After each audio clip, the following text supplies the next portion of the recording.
I am Vinnie Tortorich. Folks, your good intentions have been stolen, but don't worry. I'm here to help you get them back. You may be soft and succulent at the beginning of this process, but hang in there. Before long, you will be lean and mean, guaranteed. I'm talking about number one, Mr. Chris Shaffer. How you doing, Chris? Doing well. How you doing, man? Now I'm craving pasta because you're playing scenes from an Italian restaurant. But, great song from the Stranger album. I came onto Billy Joel one album before that, when he put out Turnstiles. And I think Turnstiles was the one where, the song Piano Man that everyone knows, I think that's, we'll play Piano Man at the end of the show. How about that? At any rate, I see a documentary up there. It says Billy Joel. It's like, you know what? I really like Billy Joel. And he kind of came around right when I was a teenager and really got into Billy Joel and had his albums. I don't really need to say. I know everything about Billy Joel that I need to know. Matter of fact, when he did that song mentioning like the whole song, We Didn't Start the Fire, when he mentions like 1,000 names, it was like a nursery rhyme. That's when I kind of fell out of favor. And then I just kept buying his albums in life, right? I just kept buying, like when first I had the LP, the vinyl. And then I also had the 8-track because that's what my 71 Cougar had in it. That's what I drove. That's right. I still have that car, by the way. And then when we converted to cassette, when I got my pickup truck, I bought it in cassette. And then I started buying The Stranger and 52nd Street and Turnstiles in other, like DVDs. What were they called? That's what they were called, right? No, they were called CDs. CDs, yeah. And just kept buying the same albums over and over because I loved those songs. They reminded me of a time in my life. So I said, you know what? I'll watch the first 10, 15 minutes, see what's doing. The first of the two is like 2.5 hours or 2 hours and 20 minutes. And I told myself, I'm watching 20 minutes. I'm 15, 20 minutes. I'm done. And I got to tell you, I watched every bit of it. And Amazon didn't even have the second part of it yet. They weren't getting it for several more days because HBO owned it. I finished watching the first part at 1 a.m. If the second part would have been available, I would have watched that all the way through. That's how good it was. And it starts like this. And I'm telling you guys this for a reason. At the beginning, Billy Joel's in this boat. And you could tell it's, he had this older boat refurbished. Did you see it, Chris? I haven't, but I'll have to throw that on tonight while I'm working on all the small things. Dude, it is so good. He's in this boat, and he's always been obsessed with boats. So you could tell he refurbished this old boat. And then he shows a house, this big house up on the shore. And he goes, you see that house up there? Back when I was a kid, I was working on a boat out here. I don't know if they were bringing in oysters or shrimp or whatever. I was working for this guy and I saw this big giant house, this mansion. And all I could think was, wow, who gets to live there? Who gets to live in that house? And he goes, now I own that house. I own that mansion. And right there, that's the great American story. Come from behind. His dad left when he was very young. He's living in like Oyster Bay, Long Island, or I think Higgsville, Long Island, which is even worse than Oyster Bay, I guess. It's a one-horse town, no dad. His mom has all kinds of psychological problems, right? She's bipolar. He doesn't know what you're going to get. Mom can wake up and be in the best mood in the world. And it's just him and his sister. They raised themselves. He does not have a high school degree, and the man ends up owning the house, right? That's all you know at the beginning. And then you learn everything about this guy. And you know what? I'm not going to ruin it because I know if you go, oh, yeah, he had a couple of good albums. Yeah, he sold a lot of records. And then he was sleeping with the supermodel and married her. Blah, blah, blah. No. You're going to learn that this guy had nothing. No one wanted him. Record companies wanted nothing to do with him. He was selling out arenas around New York and still didn't have big record deals. The locals knew how good he was, but he still couldn't get a real record deal, and then lost it all. That's the part I didn't know about Billy Joel. Did you know that?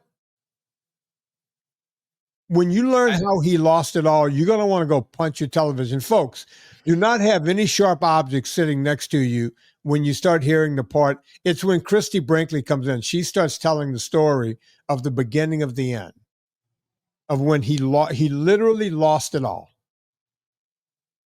And he had to start from scratch. And you know what he did the second time? He did better than he did the first time. It came at a cost. He lost his relationship with Christy because he was always on the road. He then married like this young chick, because why not? And that didn't work. And now he's married to this other woman. But his story, you want to talk about inspiration. This is inspiration. I don't care if you don't like his music. I've been telling Serena for a week now, go watch this documentary. She said, I don't like Billy Joel. Okay, that's fine.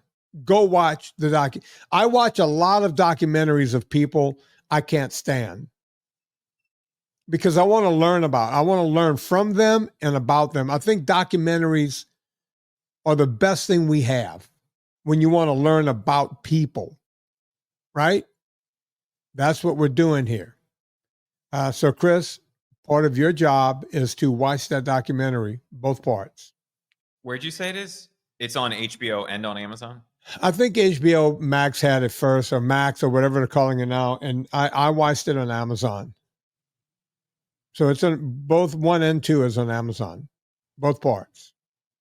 Not bad for a dude who, for most of the 70s and 80s, looked like a fat Sylvester Stallone.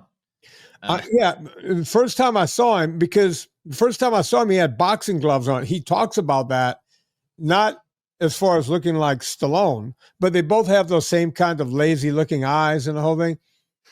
The thing about him is he was always fighting because he was always protecting himself. Yeah, there he is. Yeah. I can't unsee it. Right? Yeah, you cannot unsee that. Right? There it is.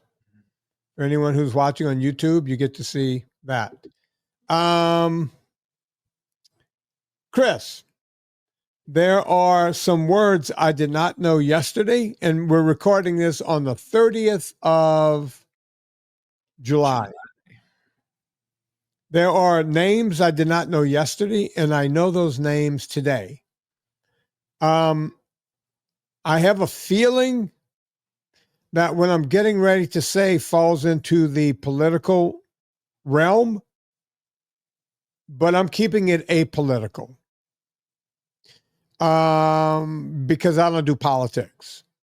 So if this is going to hurt your widow feelings, don't listen to this part of the show because I don't mean to hurt widow feelings. Okay. But yesterday, I did not know there was a company called American Eagle. If you would have said American Eagle, I would have said, yeah, they made the AMC car back in the day. Because there was a company called AMC and they made a car called the Eagle. If you would have said, Vinnie, what's American Eagle? That's what I would have said. First off, Chris, are you familiar with the brand American Eagle? Because this is more your age group. There are multiple. I'm assuming you're talking about the clothing company, not the web design company. Yeah. Yeah. The only American Eagle I know from is a clothing company that seems to make mostly denim. The other name I didn't know as of yesterday was Sydney Sweeney. Turns out, now that I've looked up Sydney Sweeney, I actually saw her in a movie once. So I knew I had seen her, and but did not know her name. if you would have said Sydney Sweeney to me yesterday, I would have thought Julie Sweeney, who ironically played an androgynous woman on Saturday Night Live named Pat. Are you familiar with that character, Chris? Or are you too young? Miss Pat? Yeah. Yeah, Pat from Saturday Night Live. Right. So those are the only two Sweeneys I knew. And if you were said, who's Sydney Sweeney? I would have said she played Pat on Saturday Night Live. Here's the problem I'm having. Somehow, I've seen the ads. Have you seen the ads, Chris? Do you know what I'm talking about? No? I know of the ads just from the, let's throw out a 50-cent word from the zeitgeist, but I have not seen them per se. I had to go see the ads because they said that these are, Hitlerian. This is eugenics. This is all this stuff, right? This is wrong. I'm like, what? Are you kidding? Let me go see. I found 2 or 3 ads. They're all very short with this actress, not Julie, Sydney Sweeney. And I'm yet to understand what it is. Do you have any information on it? I'm asking you because you always have information for me. So the thing that I've heard about this is they're making a play on the word genes, right? Like genetics versus denim, which I think is the thing they're really emphasizing. And it's one of the things that American Eagle, the clothing company, is known for, are their denim products, their jeans. I had a couple pairs of American Eagle jeans that lasted me 10 or 15 years. Right? I mean, they're not the greatest jeans on the planet, but they fit well and they do a good job with their denim products. At least they did in the past. Okay. I still wear Wrangler and Levi 501s and original Wrangler boot cut. Those are my jeans. So oddly, that's why I would. And as a matter of fact, I do have one pair of 501s left from high school, and I get into them once a year just to make sure they still fit. That's the litmus test. But I'm trying to understand why people are upset. I went on to Twitter and saw a couple of things. I went on to Instagram for 5 minutes, and that was about all I can take because the words coming out of people's mouths wasn't making sense to me. I'm not trying to be political. I don't know how it's political. First off, is it political? Is this a political thing? Or is it just people upset because there's a very good-looking young lady in these ads? As a matter of fact, one of them is very playful where the camera starts going down to her chest. And she goes, eyes up here, and then the camera pops up to her face. Clever, right? So you haven't seen it, so you don't have any information on what this is or why we're talking about this? Just from I haven't seen the ads themselves, but I have heard some of the conversation around it. And I think the thing that there's a couple things that are coming together. One was, for the longest time, the only thing you could advertise was healthy at any size. And she is much more of a, for lack of a better term, traditionally fit person. Right. She's not chunky. She's not chubby. She has more of a classic model figure, if that makes sense. She's not skinny. She's fit. Right. But she's also not on the larger side of things. And I think for the longest time, that was the only thing that you could advertise without being called these things. And then you throw, she has blue eyes, right? A blonde hair, blue eyed model. And you say good genes. You can't tell me that's not intentional. And of course, you're going to get all of the Twitterverse fired up if you make any sort of a joke that anyone could ever interpret in that direction to say, oh, this is about eugenics, which is the word I keep hearing thrown around. Right? It's like, no, these ads, if you're not a blonde hair, blue eyed fit chick, American Eagle wants to kill you. Like, how did you get there from here? That's been my interpretation so far, but you've seen a little bit more of it than I have. No, that's all the ads are very short, like 10 or 15 seconds long. It's like, she goes, I learned a lot about genes. You're made up of genes. And My skin is this color, my hair is that color, my eyes are blue. Or she goes, my jeans are blue, I think is what she says. And it even shows jeans are blue, meaning GEANS. So, all right. So this is a big nothing burger is where we're heading with this. Yeah. I mean, if you read any of the articles about it, and I think the place I saw it was Adweek, because I'm that nerdy, right? Right. An advertising magazine. And everything I've seen about it is like, oh, critics on Instagram, TikTok, and Twitter are complaining about it. Okay. Okay.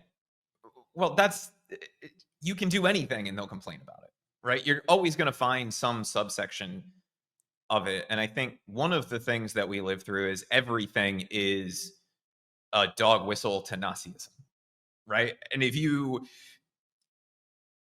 give any ammunition to the people who believe that, them plus all of the bots on social media will Right. immediately blow it up. And to me, that has to be part of the intention behind this, right? Like they didn't not know what they were doing. They didn't not know that that was going to be something. And they, it is innocuous. That's not the intention of the campaign. Right. But to some extent, any publicity is good publicity. And the fact that everybody is talking about this means it's a fairly successful campaign, as long as it doesn't turn into everybody boycott. Well, And look, everybody on the left calls everyone on the right Hilarion. Everybody on the right calls everyone on the left Hitlerian. And I'm sitting there going, Hitler was a very bad man. And that whole era was very bad to Jewish people. I feel like when we start calling everyone Hitlerian, you're taking away from 6 million Jews who were slaughtered by this fucking crazy man, right? That's the problem I always have with that. But, going back to Billy Joel, and I didn't mean to make this circle, but it's a great full circle. When his album, which one came out? I want to say 52nd Street. Maybe you can look it up really fast. All of a sudden, we're in church one Sunday morning, and the priest from the pulpit starts saying that if you have any Billy Joel albums, go home and crush them and throw them away, burn them, get rid of them. Billy Joel is a bad man and we should not listen to his music. And it was for the song Only the Good Die Young. Only the Good Die Young. And I want to say it was on 52nd Street. It might have been on The Stranger. So it was on The Stranger. When we got out of church, we got in the car, and my mom, it was me, my mom, my dad, my brothers. My mom goes, who is this Billy Joel? And do you guys have any of their albums? And I said, yeah, I have Turnstiles, I have The Stranger, and I have 52nd Street. And she goes, and what kind of devil music was the priest talking about? And I said, well, Ma, why don't you listen for yourself? She goes, what are you talking about? I said, we were listening to Billy Joel in this car on the way to church. Just put the cassette back on. So she presses the cassette and she goes, oh, I love him. What are they talking about? And I said, well, the song Only the Good Die Young, back then with the cassette, you had to like scrub through to get to it. I said, go ahead, keep going ahead, keep going. We finally got to the song and we're all tip-tapping in the car going, Only the Good Die Young, And my mom goes, well, what's wrong with that song? I said, in the second or third verse, he goes, come out, Virginia, don't make me wait. Catholic girls start much too late. I'd rather laugh with the sinners than cry with the saints. The sinners are much more fun. Only the good die young. That's what the Catholic Church had a problem with. I had forgotten about that until the other night when Billy Joel brought it up in the middle of the documentary, and he goes, when the Catholic Church, I didn't realize it was nationwide. I just thought it was the Bible Belt where I grew up, the Archdiocese of Baton Rouge or something. I didn't realize that the Catholic Church, this was a memo nationwide. This was handed down, right? Billy Joel says he wrote to the archdiocese of his area and thanked them and said, please ban more of my songs. This has been the best sales pitch ever, which is what I have to say about American Eagle. When you say they must have known what they were doing, because I didn't know the company existed. And although I've seen Sydney Sweeney in movies, I didn't know her name. Now I do. Right? So I'm assuming that both Sydney Sweeney and Julie Sweeney and American Eagle are laughing all the way to the bank. What say you? They must be. And Vinny, you were talking about Only the Good Die Young. Billy Joel said, the point of the song is not as much that it's anti-Catholic. It's more just pro-lust. Yeah. Right? Like, he's like, it's not anti-Catholic. I just mentioned a Catholic schoolgirl in it. And that's why they have their frocks in a twist over this. But I think with something like this ad campaign, one, it's not overly anything, right? Like it's not somebody standing there fully clothed, but she's also not a Victoria's Secret model in any of the pictures of the ads that I've seen. Right. It's an ad for denim. And so it's a play on jeans and jeans. Right. Genes and Jeans, right? That's all that it is. And I don't think the people that are complaining about it were really American Eagle customers anyway, because they don't have much in the larger sizes of things. They're more traditional that way, I guess, for lack of a better term.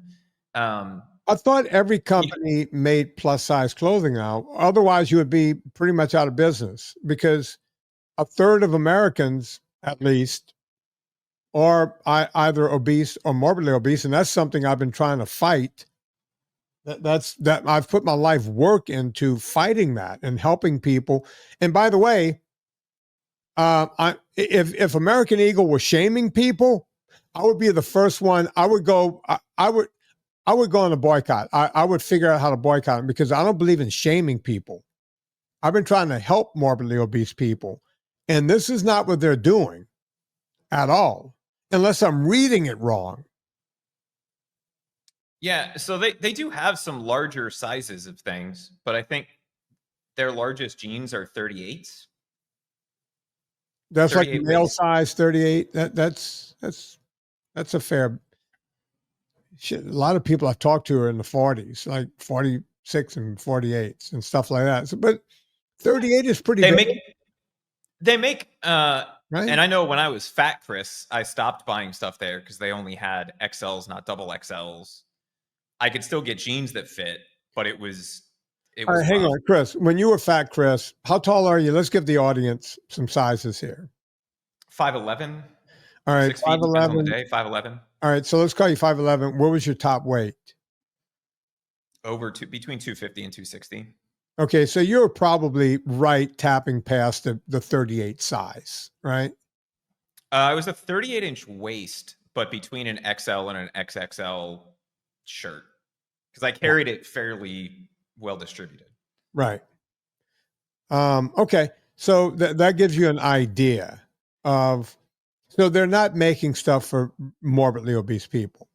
You know. Yeah, as far as I know, they don't sell 2X or 3X plus stuff. At least they didn't used to. I think their target market is, high school, college, young adult.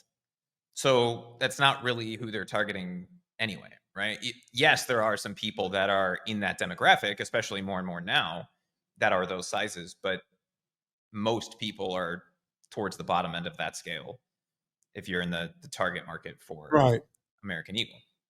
And they're really big overseas. Listen, if I saw where they were fat shaming at all, now, like I said, I saw two ads. I saw the one where she's getting into like a 66 Mustang. And there's another one where she, it's like, move the camera up here, whatever. That might have been the same ad. I don't know. I didn't do a deep dive on this, is what I'm saying. I'm just trying to figure out why people are upset. And maybe we've wasted too much time on this. Yeah. I don't know. She's a blonde-haired, blue-eyed actress who made a play on the word jeans. And that apparently is anti-Semitic somehow. Okay. Well, there you go. Well, we're talking anti-Semitism and Billy Joel on the same show. Go figure. All right, Chris, I'm going to do a quick break here, and then I think you got some news for us, and we're going to clear up a bunch of stuff for people. To purevitaminclub.com. Now, what is purevitaminclub.com? Well, it's a vitamin company. It says right there in the title. But here's the thing. I could not find a clean vitamin. Once I had cancer the first time, I went out there and tried to find a completely clean vitamin, and I couldn't. Now, if you've been paying attention to the federal government, I've been yelling about titanium dioxide for years. And I've been telling you guys that even in nanoparticles, it can cause colon cancer. So that was one of the first things I said would never go into any of my vitamins. The government just came around and said, hey, no more titanium dioxide. We're pulling it out of all foods, which is good. But guess what? There's still a bunch of excipients and flow agents that the other guys use that we don't. And by the way, they may not pull titanium dioxide out of vitamins. That's yet to be seen. That's not regular food. So some companies may still put it in. Folks, you don't want any of this crap in your body. That's why we have purevitaminclub.com. Go there right now. Check out the brand new site. We're crossing over. We have a brand new site where we have other goodies on that same site. purevitaminclub.com. Go there right now. Check out what we're doing. It's going to look completely different. And I think you guys are going to enjoy what we have going on. I'm talking to Chris Shaffer. Chris, you got any news for us? I do. So, Vinnie, I know you sometimes feel like you're screaming into a void, but you're familiar with a company called Beyond Meat, right? Yeah, as a matter of fact, I did a documentary called Beyond Impossible, and the Beyond part was about the company Beyond Meat. They are all over the news this week because they're making a big change to their branding. They are now becoming just Beyond because they don't want to be defined by what they're not. You may sense the heavy sarcasm in my voice. No one ever thought they were me, right? But they are launching a Beyond Filet product that is going into some high-end steak restaurants. And they want to launch Beyond Milk, Beyond Eggs, and one other product category. And so they decided that now is the time to change their name because they don't want people to be confused. And it's way too hard to say Beyond Meat Eggs. So they're just going with Beyond, and then they're going to tack on the product category, which I find amusing because if you're calling it Beyond Eggs, but you don't want to be defined by what you're not, that seems like a contradiction to me. Maybe that's just me and my small meat-eating brain, but that is the big news of the week. So even though, Vinnie, you feel like you're screaming into the void, I am blaming you 100% for this branding change. Beyond Impossible did such damage to their brand that they will never recover. Well, here's the thing. If veganism is so good, why are we trying to copy non-vegan foods for vegans? If your diet is so effing great, why are you going here? That's always been my question. I mean, I could be wrong. We don't like eggs. Hey, we got something that tastes like eggs. Oh, we don't like dairy products. Hey, we got something that looks, smells, and tastes like milk. Hey, we don't like red meat. Here's some fake red meat.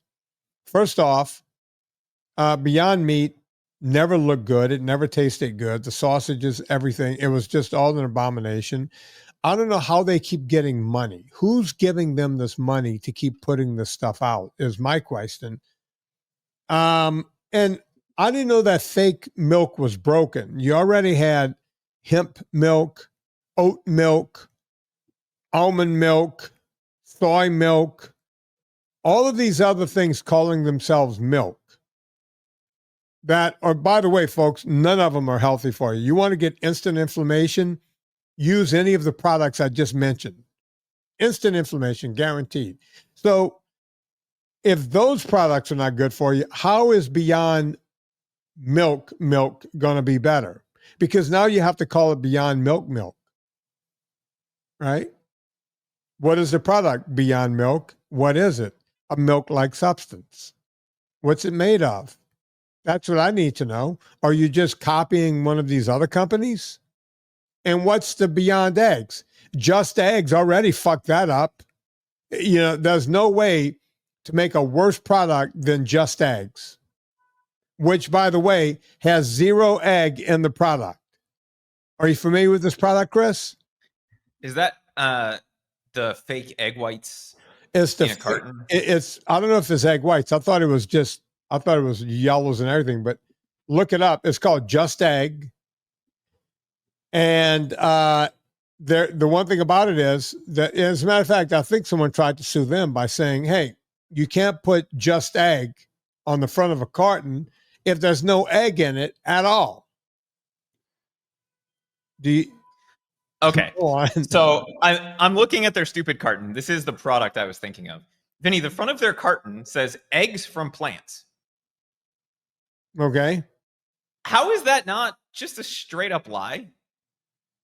How are you, other than the fact that you can put pretty much anything you want in food labels and you can engineer the ingredient section and the nutrition facts to say basically whatever you want? How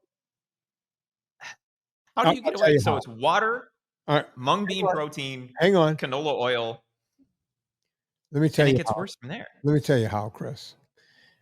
Our Food and Drug Administration, the FDA, still allows you to lie on the front of packages. We talk about it every time. Villa Capelli is not sponsoring this particular show, but we talk about it with Villa Capelli every time. You could put 100% pure olive oil on the front of an olive oil bottle and have up to 40% cut olive oil in there. And the FDA still allows you to call it 100% pure olive oil, right? That's a lie. So why is this any different? So you got mung bean. What you got? How do they make these eggs again, Chris? Give that to me. Water, mung bean protein, which probably the only time you've ever heard the word mung or mung bean, Vinny. Well, I don't know. You lived in LA for a while, but I was thinking Gran Torino. Expeller pressed canola oil, 2% or less of carrot extract, gelin gum, natural flavor, potassium, salt, sugar, which should not be in eggs, tapioca solids, all kinds of preservatives, and turmeric extract. Yeah, this is an abomination of a food. It should not exist, but there you have it, right? But Vinny, it's non-GMO project verified. And the front of the carton says 50 grams of protein, which, by the way, is 16 ounces. In very tiny letters, next to where it says 50 grams of protein, it says per carton, right? A standard serving of this is 3 tablespoons or 46 grams, which means there are 10 servings in a container. How many grams of protein are in a single egg? About 6. And this comes to about 5, if I'm doing the math correctly. But here's the difference.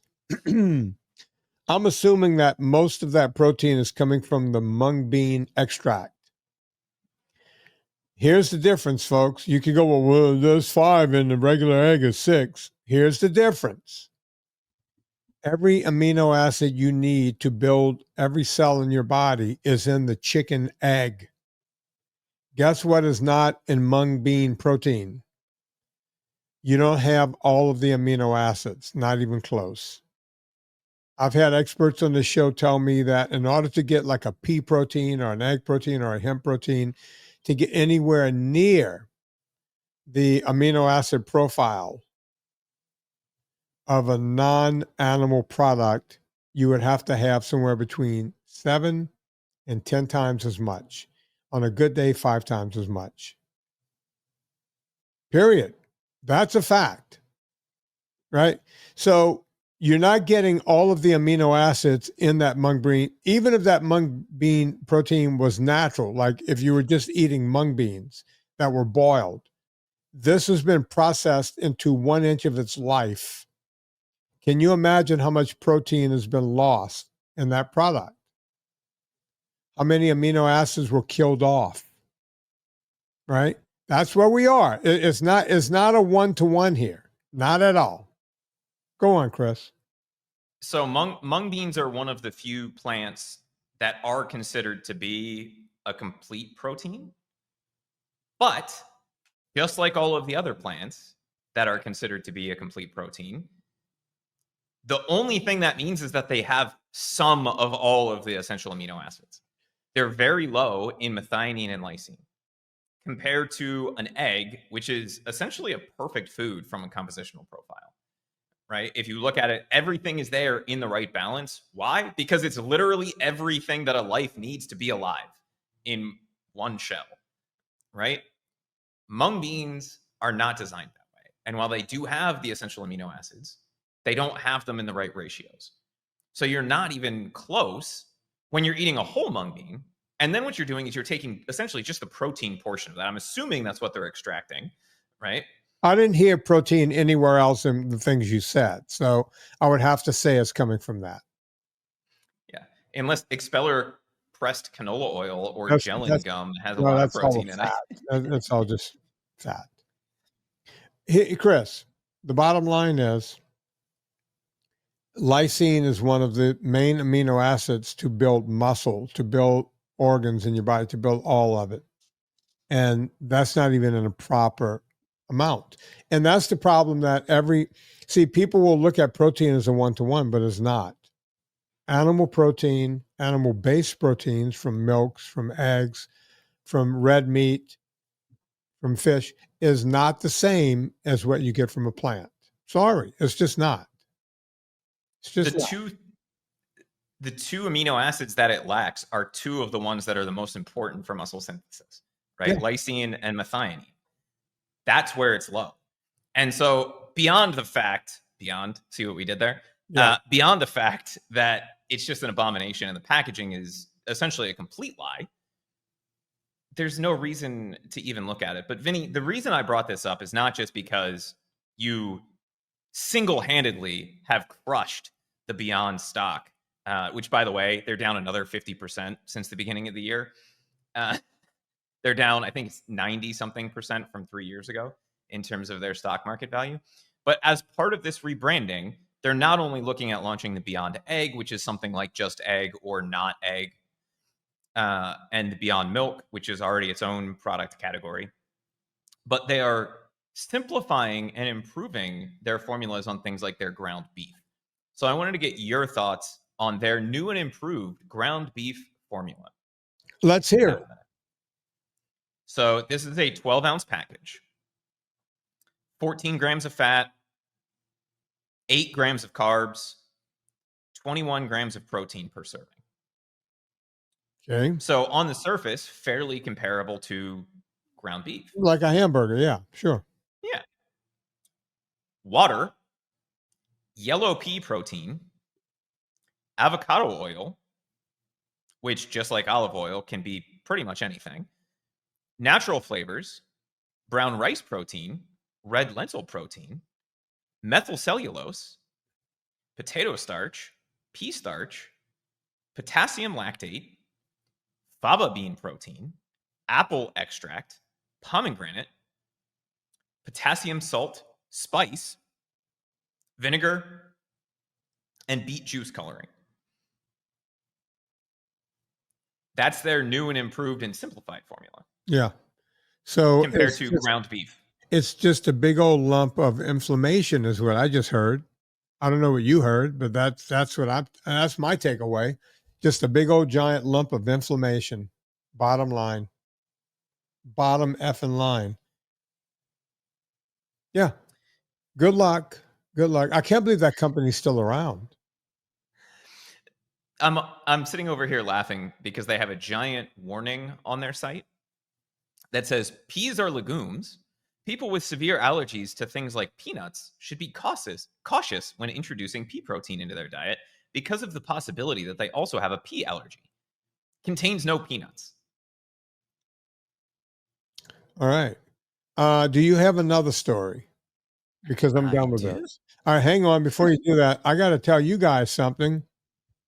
There will be 11 NFL football players in camp right now as this podcast comes out. And you want to know what they have in their room at camp? They have Pure Coffee Club Athletic Blend. 11 NFL football players. I'm not allowed to mention their names, but they were requested by their agent that they wanted this coffee at camp with them. Chris, am I making this up? I know this is an ad. And what did we just ship out to 11 different NFL football players in camp? Athletic Blend and something else. Oh, yeah. By the way, the vitamins went out, and also they all got every vitamin we have, and they also got double and triple ultra salt. But the one thing that these guys did not want to live without was Pure Coffee Club's Athletic Blend, because it makes a difference.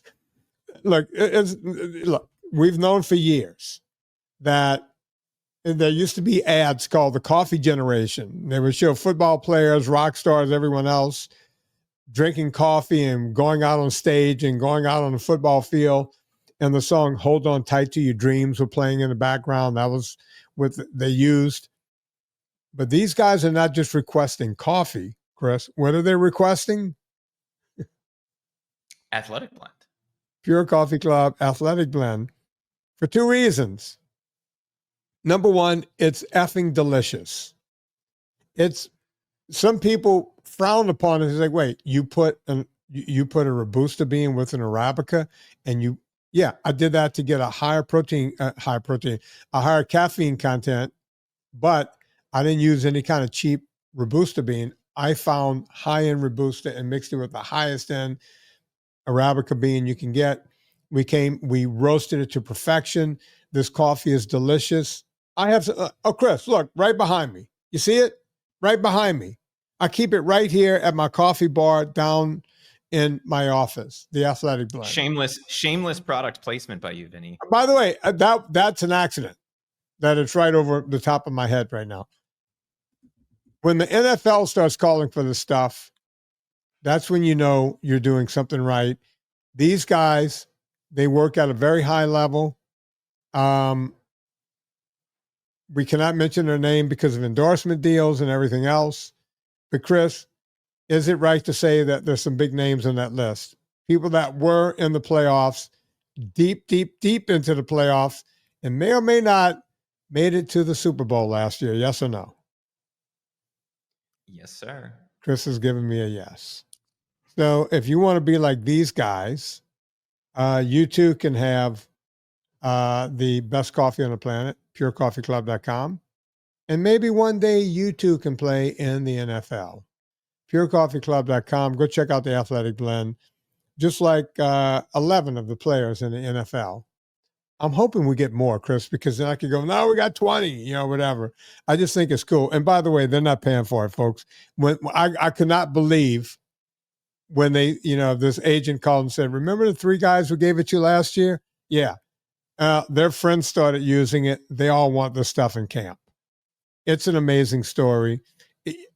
Look, this is kind of like not Julie Sweeney. This is like, I got to keep looking up. This is like the Sydney Sweeney thing, right? You don't expect this to happen, but next thing you know, you got guys with good genes drinking your coffee. Yeah. There you have Vinny, I know that this is technically an ad read, but what do you like about the Athletic Blend? Besides, other than the fact that it has more of a caffeine kick.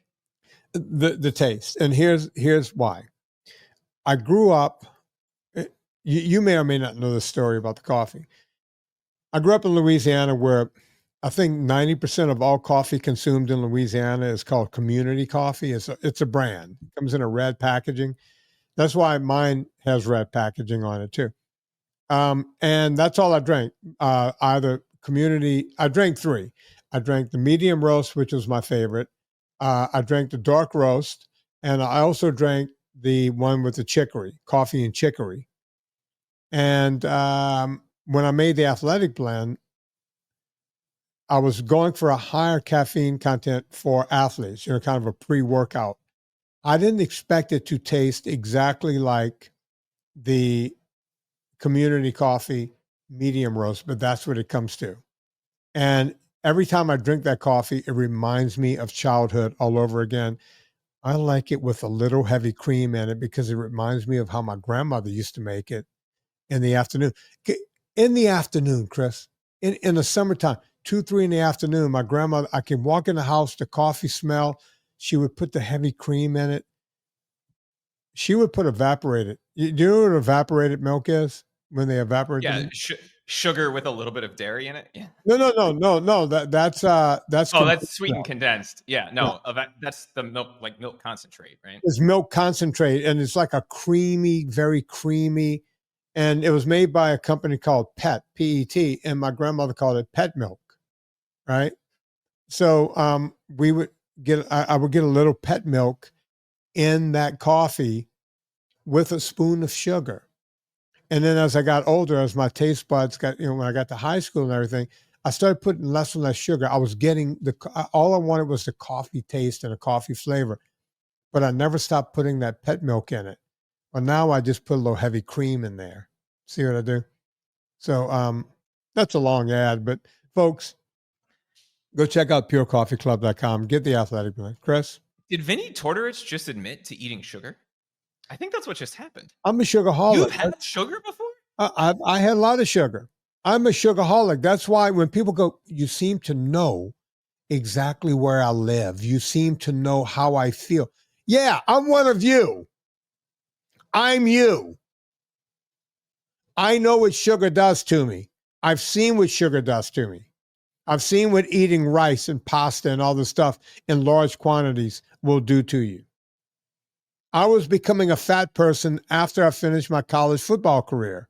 Anyone who's new to this show wouldn't know that. I have a buddy I played with who, I'm not going to mention his name here. As a matter of fact, I wrote to him the other day. He's my age. We're both 62 now.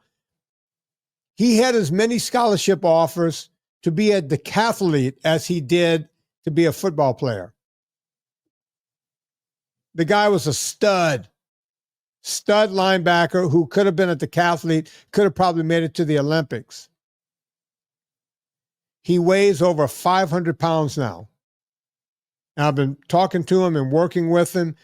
We played ball together.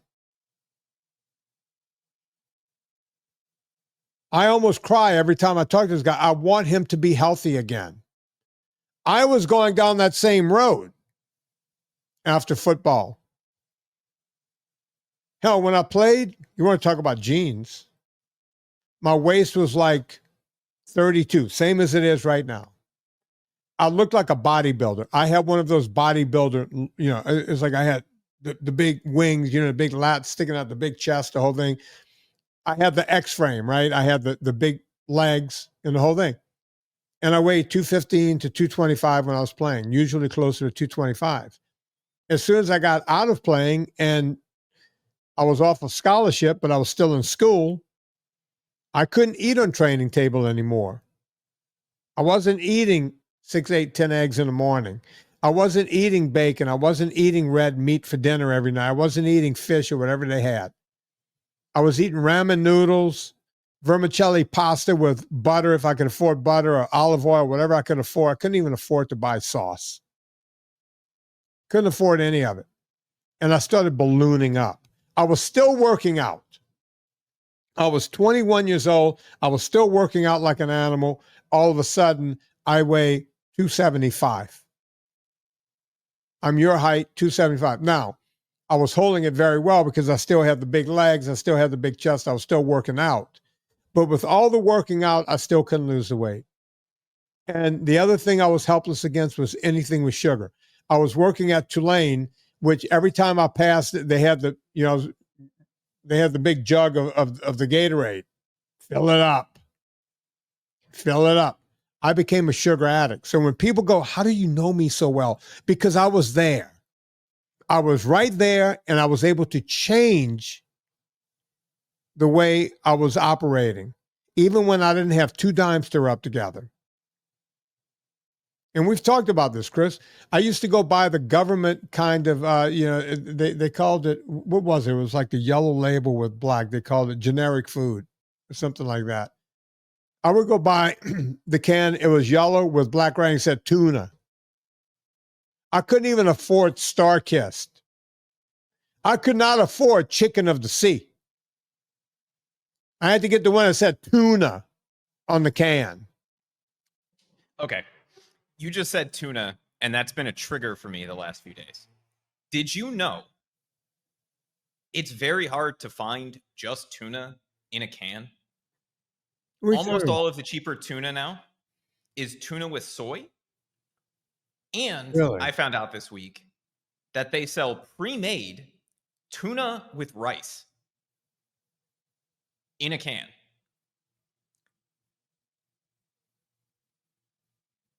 Why? I've never needed rice that badly, 1. Right. And 2, if you're down to a place where you can only buy one thing, shouldn't you just be trying to get the tuna? Because that's actually going to be the thing that fills you up, as opposed to a can that's the same size as a regular tuna can. That's 50-60% rice and 50-60% tuna for the same price as the whole can of tuna. Yeah. This is it was mind-boggling to me. Chris, I used to try every which way to make my tuna taste different. I would put yellow mustard on it. I would put salt. I would add salt to tuna fish because sometimes I put a little cracked pepper. I was doing whatever I can to change the taste of tuna. I famously used my gas money to buy a bicycle. And on the weekends, if I just get down to Donaldsonville, my grandmother, my parents, they're going to all feed the crap out of me. I would ride 75 miles on my bike through the swamp. And by the way, get beer cans and beer bottles thrown at me from trucks.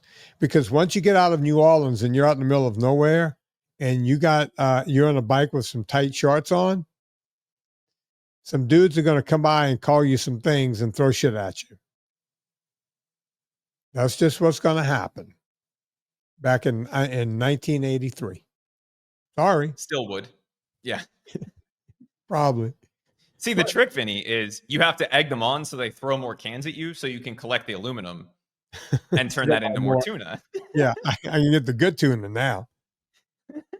The tuna with no soy and no rice. Fat Vinny and Fat Chris are apparently missing out on something, Vinny. Sports Illustrated has figured out the key to weight loss with exercise. Oh, what is it? The more you exercise, the better results you get. Yeah, but I can tell you this. They wrote a whole article on it. Well, ta-da. But here's the thing. Exercise, and I've been saying this from the beginning, all the exercise in the world will not bring on fat loss. Because, I was a perfect example. I would get down to Donaldsonville after riding a bike 75 miles, low blood sugar and everything else. I would eat everything around me. I doubled what I burned in calories every single time. I didn't really understand that component of it back then. It just seemed weird to me. But exercise, luckily I kept doing exercise because basically exercise is the fountain of youth. I mean, look how damn pretty I am at 62. I'm gorgeous. And exercise, when you eat the correct diet, when you eat the correct amount of fat and protein, will actually magnify weight loss. Right? If you exercise and just eat a bunch of carbs, no matter what, your body's going to tell you just keep eating more carbs. Right? You don't feel full. your ghrelin, your leptin, your cortisol, your everything.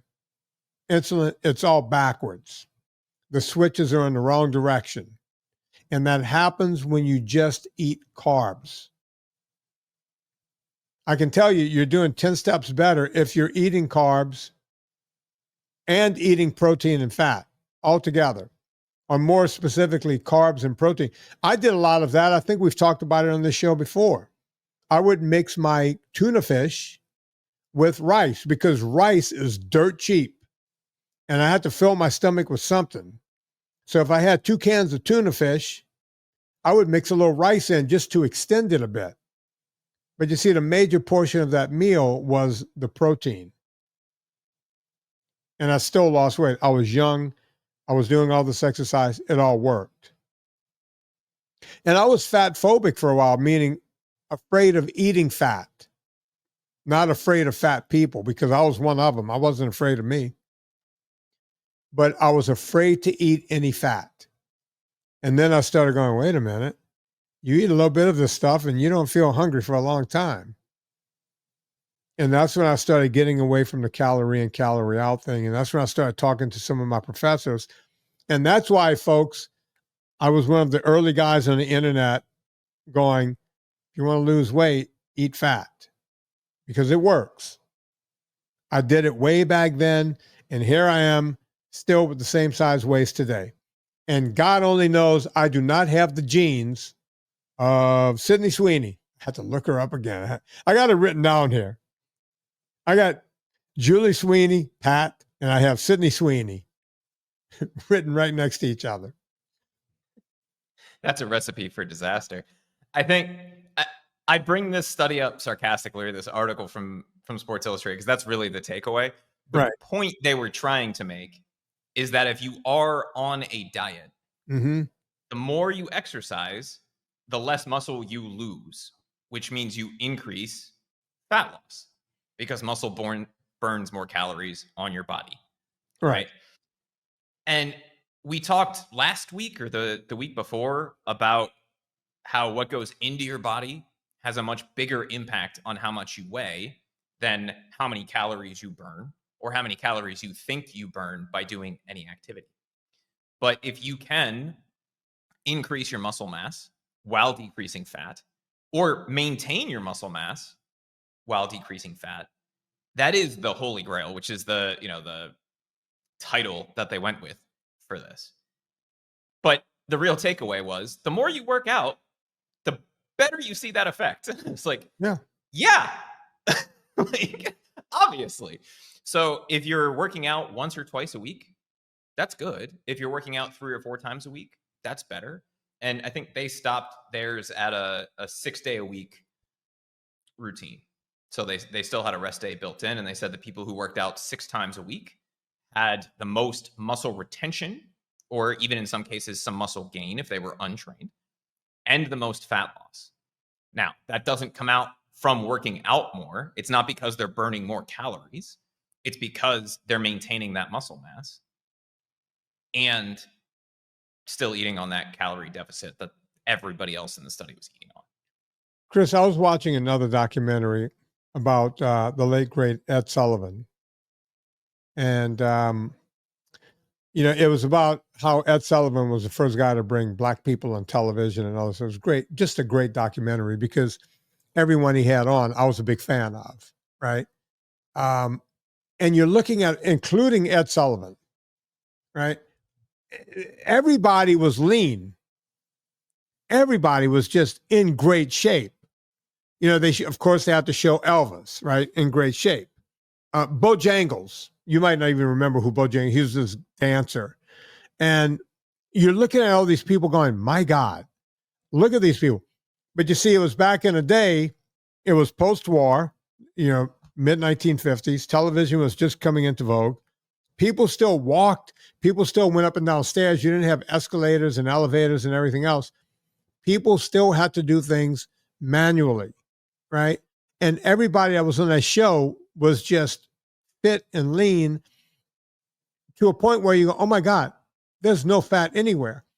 But people understood back then, eat your meat, right? We understood what to eat. We understood that you have to move. And it's something that we've largely forgotten, right? So there you have it, folks. Be more like the people on the Ed Sullivan Show. We've lost the common part of common sense, right? Get up and do stuff really is the moral of the story, and eat the things you're supposed to eat.